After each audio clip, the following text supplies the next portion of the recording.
How to check your Facebook password on your phone. If you forgot your Facebook password and want to check whether it's saved on your phone, this video will show you where to find it. First, open Facebook and tap the menu icon. Tap the Settings icon, then open Account Center. Select Password and Security, then tap Change Password and choose your Facebook account. Keep in mind that Facebook does not show your current password here.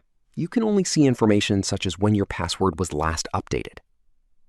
If you previously saved your Facebook password on your phone, you may be able to view it through your password manager.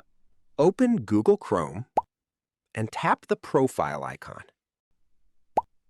Select Password Manager and search for Facebook. If your password isn't saved in either password manager, you'll need to reset your Facebook password instead. That's how you can check your saved Facebook password on your phone. If you find this video helpful, click on like, share, and subscribe for more videos.